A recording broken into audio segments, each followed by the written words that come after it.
एक बार की बात है, एक संत जगन्नाथपुरी से मथुरा की ओर आ रहे थे। उनके पास बड़े सुंदर ठाकुर जी थे। वे संत ठाकुर जी को हमेशा अपने साथ ही लिए रहते थे और बड़े प्रेम से उनकी पूजा अर्चना करते थे। रेलगाड़ी से यात्रा करते समय संत ने ठाकुर जी को अपने बगल की सीट पर रख दिया और अन्य संतों के साथ हरि चर्चा में मगन हो गए। जब रेलगाड़ी रुकी और सभी संत उतरे, तब वह संत सत्संग में इतने मगन हो चुके थे कि उनका झोला रेलगाड़ी में ही रह गया। उसमें रखे ठाकुर जी भी वहीं रेलगाड़ी में ही रह गए। संत सत्संग की मस्ती के भावों में ऐसे बहे कि ठाकुर जी को साथ लेकर आना ही भूल गए। बहुत देर बाद जब उस संत के आश्रम पर सभी संत पहुँचे और भोजन प्रसाद पाने का समय आया, तो उन प्रेमी संत ने अपने ठाकुर जी को खोजा और पाया कि हमारे ठाकुर जी तो हैं ही नहीं। संत बहुत व्याकुल हो गए, वह रोने लगे, परंतु ठाकुर जी मिले नहीं। उन्होंने ठाकुर जी के वियोग में अन्न जल लेना स्वीकार नहीं किया। संत बहुत व्याकुल होकर विरह में अपने ठाकुर जी को पुकार पुकार कर रोने लगे। तब एक संत ने उनसे कहा, महाराज, मैं आपको बहुत सुंदर चिन्हों से अंकित नए ठाकुर जी दे देता हूँ। परंतु उन संत ने कहा कि हमें अपने वही ठाकुर चाहिए जिनको हम अब तक प्रेम करते आए हैं। तभी एक दूसरे संत ने पूछा, आपने उन्हें कहाँ रखा था? मुझे तो लगता है वे रेलगाड़ी में ही छूट गए होंगे। तभी एक अन्य संत बोले, अब तो कई घंटे बीत गए हैं, रेलगाड़ी से किसी ने निकाल लिए होंगे और फिर रेलगाड़ी भी तो बहुत आगे निकल चुकी होगी। सभी संत उन महात्मा को लेकर स्टेशन पर पहुँचे। स्टेशन मास्टर से मिले और ठाकुर जी के गुम होने की शिकायत करने लगे। तब स्टेशन मास्टर ने पूछा कि आप कौन सी रेलगाड़ी में बैठकर आए थे? संतों ने रेलगाड़ी का नाम स्टेशन मास्टर को बताया तो वह कहने लगा, महाराज, कई घंटे हो गए, यही वाली गाड़ी ही तो यहाँ खड़ी हो गई है और किसी प्रकार भी आगे नहीं बढ़ रही है। न कोई खराबी है, न अन्य कोई दिक्कत। कई सारे इंजीनियर सब कुछ चेक कर चुके हैं, परंतु कोई खराबी दिखती ही नहीं। तब महात्मा जी खुश होते हुए बोले, अभी आगे बढ़ेगी, मेरे बिना मेरे प्यारे कहीं अन्यत्र कैसे चले जाएंगे।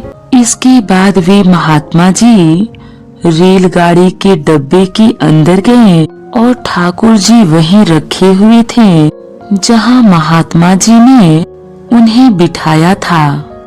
अपने ठाकुर जी को महात्मा ने गले लगाया और जैसे ही महात्मा जी उतरे, रेलगाड़ी आगे बढ़ने लग गई। रेलगाड़ी का चालक, स्टेशन मास्टर तथा सभी इंजीनियर आश्चर्य में पड़ गए और बाद में उन्होंने जब यह पूरी लीला सुनी तो गदगद हो गए। उसके बाद वे सभी वहां उपस्थित उन सभी लोगों ने अपना पूरा जीवन संत और भगवंत की सेवा में लगा दिया। भगवान भी खुद कहते हैं, भक्त जहाँ मम पग धरे तहाँ धरू मैं हाथ, सदा संग लगेओ फिरू कबहू न छोड़ू साथ।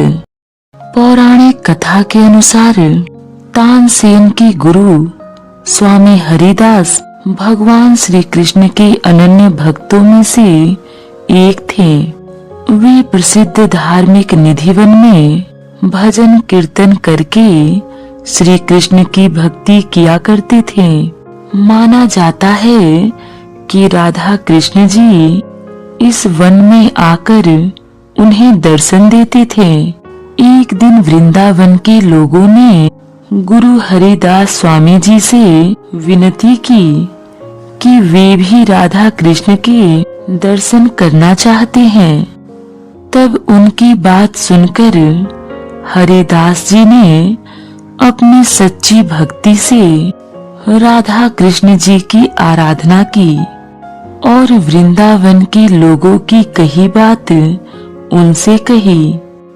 ऐसे में उनकी बात सुनकर गुरु हरिदास स्वामी के ध्यान व पूजन के बाद जब उन्होंने अपनी आंखें खोली तो बांके बिहारी जी की मूर्ति को अपने सामने पाया।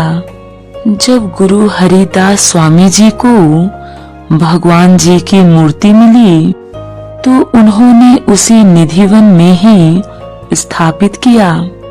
साथ ही रोजाना उनकी पूजा व सेवा करने लगे। बांके बिहारी जी की यह अलौकिक मूर्ति राधा कृष्ण का विग्रह यानी सम्मिलित रूप में बनी हुई है।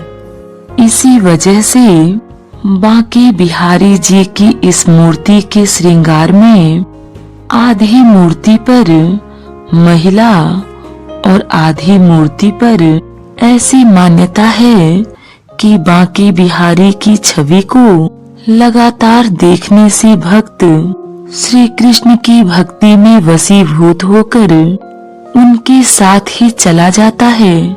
इसके लिए बांके बिहारी के मंदिर में मूर्ति के आगे एक पर्दा लगा है जो लगभग हर 2 मिनट में हिलता है ताकि कोई भी बांके बिहारी को एकटक न देख सके।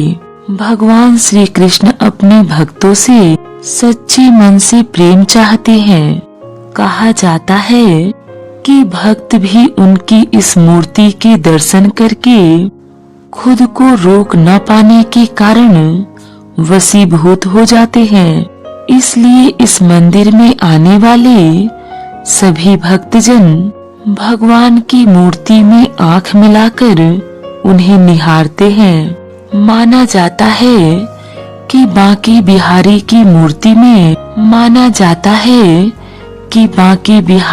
मूर्ति में इतना आकर्षण है कि लोग उन्हें देखते ही उनकी ओर खींचे चले जाते हैं। साथ ही उनकी आंखों से अपने आप आंसू बहने लगते हैं। कहा जाता है कि बांके बिहारी जी की यह मूर्ति मार्गशीर्ष माह के शुक्ल पक्ष की पंचमी को निधिवन में स्थित विशाखा कुंड से उत्पन्न हुई थी। इसलिए हर साल इस दिन यानी प्रकाट्य तिथि को विहार पंचमी के रूप में बड़े धूमधाम से मनाया जाता है। इसके साथ ही इस शुभ दिन पर वृंदावन में और भी कई धार्मिक आयोजन किए जाते हैं। साथ ही विहार पंचमी के शुभ अवसर पर सभी भक्तों को चरणामृत की जगह पंचामृत दिया जाता है। कहा जाता है कि यहाँ पर हर साल जन्माष्टमी के दिन पर ही मंगला आरती होती है। माना जाता है कि इस शुभ और पवित्र दिन में बांके बिहारी जी के दर्शन करने वाला सौभाग्यशाली होता है। माना जाता है कि जब अक्षय तृतीया होती है सिर्फ उसी दिन भक्तों को बांके बिहारी जी के चरणों के दर्शन होते हैं। मान्यता है कि भगवान जी के इन चरण कमलों के जो भी दर्शन करता है उसका बेड़ा पार हो जाता है। उसके जीवन की समस्त परेशानियां दूर हो जाती है और उसकी जिंदगी खुशहाली से भर जाती है। भगवान श्री कृष्ण के दुनिया भर में बहुत से मंदिर स्थापित हैं। ऐसे में उन मंदिरों से कोई न कोई मान्यता भी जुड़ी है। भगवान श्री कृष्ण का बांके बिहारी मंदिर मथुरा से लगभग 10 किलोमीटर की दूरी पर वृंदावन में स्थापित है। बात अगर वृंदावन की करें तो यहाँ हर गली में भगवान श्री कृष्ण की लीलाओं की गाथा सुनने को मिलती है।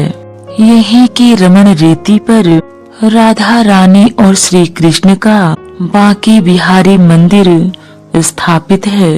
इस मंदिर में दुनिया भर से लोग श्री कृष्ण के मनमोहक और अलौकिक रूप के दर्शन कर उनसे आशीर्वाद लेने आते हैं। इस मंदिर से बहुत सी रोचक बातें जुड़ी हैं। माना जाता है कि बांके बिहारी के इस मंदिर की स्थापना दुनिया के प्रसिद्ध गायक तानसेन के गुरु स्वामी हरिदास ने की थी।